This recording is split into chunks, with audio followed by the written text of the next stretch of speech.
Obsession is more of a documentary than a movie. I actually checked it out yesterday. I know I'm a bit late to the party. But hey, better late than never. What actually inspired me to watch Obsession was one of my favorite reviewers, commentators, Alex Meyers. And what inspired me isn't the review itself, but the reaction to his review. If you look at most of the comments in that video, you just look at most of the general like commentary from the public, everybody's on his air. Everybody was onto him. Basically, like, it's to the point where he had to make a follow-up video because people were like sending him death threats and all that type of stuff, and I'm never in support for any of that. Okay, so as I was in the process of making this video and I was about to add some context from Alex's videos, he deleted the videos. So both the videos are going crazy. The first one I think was nearly on 1 million views in like a day or two, and most of them were not good comments, and I guess it wasn't good for the brand, or it wasn't good for whatever reason, so he deleted the videos. However, luckily there's two other creators that covered the video. After I saw his review, I decided, you know what, let me go check out the movie for myself, because he obviously put in some details, but obviously in a 20-minute video it's very difficult for you to, like, you know, put in a lot of information about the entire movie. So for you guys who haven't seen Obsession, I would highly recommend you just check it out before watching this video. If you want just a quick synopsis or quick summary of the movie, we have a group of 4 friends: Bear, Ian, Sarah, and Nikki. And these 4 friends work together, and of course, as you know, when you work together, some feelings may start getting involved. You know, we've got 2 guys, 2 girls, all around the same age. Come on, you know what I'm trying to say? Like, we've all been in workplaces, and you know, you might see other people your age and stuff, and yeah, crushes and feelings might start, you know what I'm trying to say, floating in the air and stuff. Now the issue is, it doesn't always get reciprocated, and when it doesn't get reciprocated, you should respect it.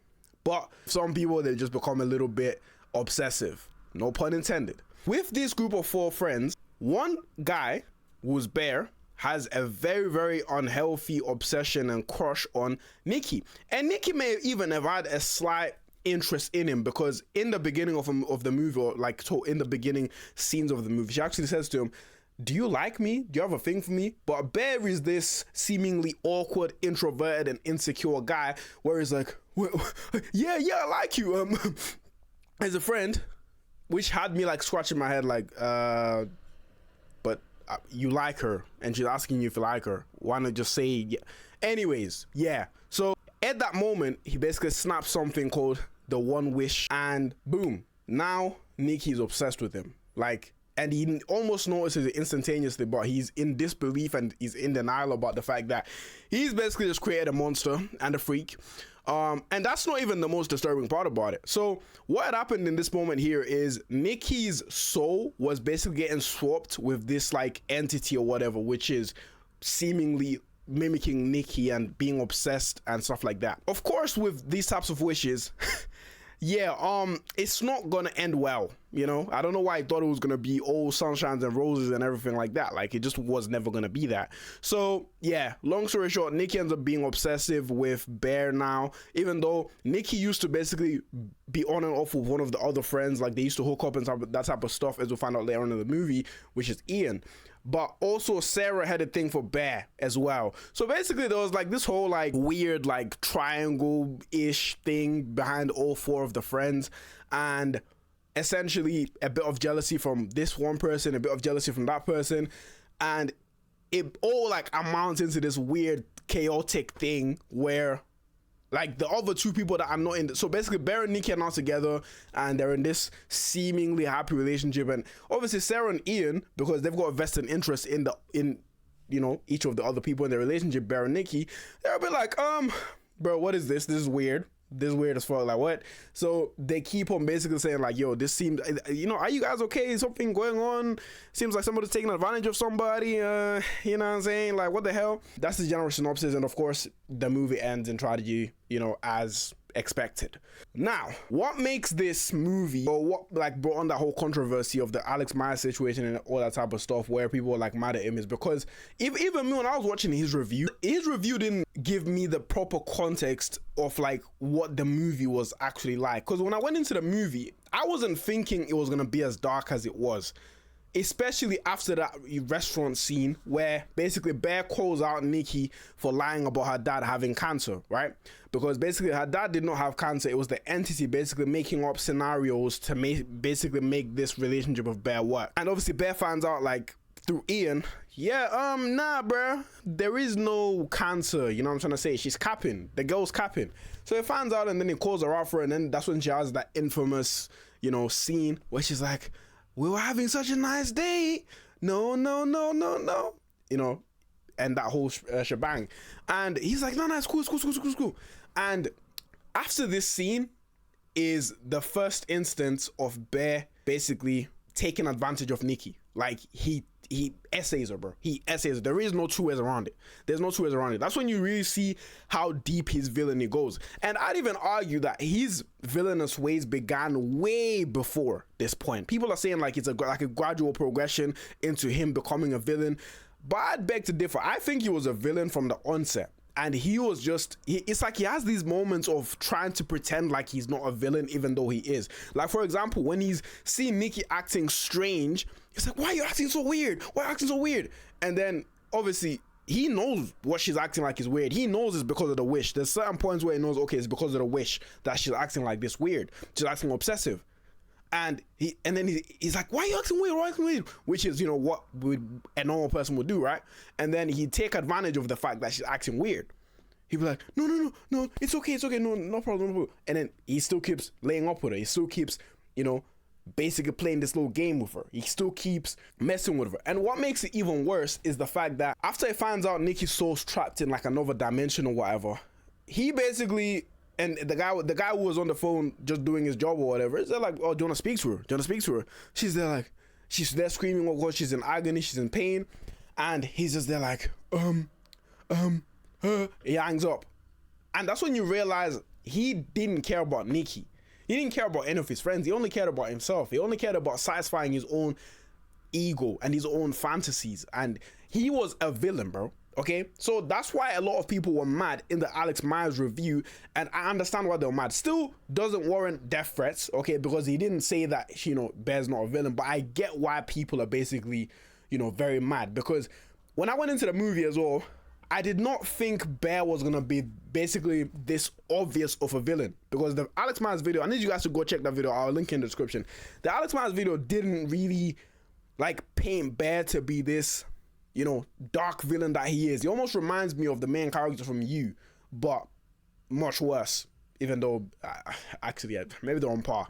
Now, why am I saying it's more of a documentary than a movie? This is where I need every single guy to have watched this movie, like, because women will understand the gravity of this movie, most of them anyway, but the reason why I need guys to watch this movie and why it's more of a documentary than a movie is because this, despite obviously the supernatural elements, this is real. The obsessiveness, the taking advantage of you know, obvious situations. How many times, yeah, I can speak for myself, and I've seen situations where, for example, there's a woman that I used to work with, and she used to be so obsessed with this guy. Like, she was borderline acting like Nikki, not in a way of like, oh, I'm gonna hurt myself or I'm gonna do all these things or whatever, but basically there's like guys who they're like obsessed with, right, to where it makes them act in very odd ways. It makes them act like they're possessed. And these guys are typically guys that are a bit abusive. These guys are a little bit controlling. These guys, they're not the greatest people for them. Like, that's the best way I can describe it. It's so eerie. Like, what made this movie so scary for me as well, it wasn't the jump scares, although, yeah, I'm not really great with jump scares. Like, horror is not really my typical, like, go-to genre, just because, like, I don't know, like, I'm just... I'm a little bit of a scaredy cat, you know? Yeah, horror is not really like my forte, but as I was like watching the movie and stuff, like one of the most brutal scenes as well, like when Nikki just comes out of nowhere and she grabs Sarah's head and just starts going crazy, that was like, I wanted to address something as well. There's people who are still debating who's the real villain. Is it the One Wish Willow or is it Bear? It's Bear. Imagine the One Wish Willow as like a gun or like a knife. It's a weapon which can be used to commit murder, to commit crimes, to do whatever. And let's say I go and murder somebody using said gun. Is the gun to blame or am I to blame? That's the same thing here. It's like the One Wish Willow is doing its purpose. It's doing its job. Like, for example, if you remember at the end when Ian wished for 1 billion, he got the 1 billion because that was his wish. You get what you wish for, right? Now, the consequences You know, it does describe the terms and conditions and whatever, but people never read the small print. Of course, I mean, who does, right? The consequences could be dire, but you got what you asked for. You got the wish. Like, if you've got a knife, there's a risk of you being caught by that knife. Is it the knife's fault? Not really. That you've been warned. You can't blame the knife. It's a tool which you've used. So Bear is the villain. There is no debate. I can see why people might be very, very upset at somebody who's like defending Bear. What I like about this movie as well is the villain isn't somebody who looks like a villain. Like, he doesn't look evil. He looks like an innocent person. You look at his face.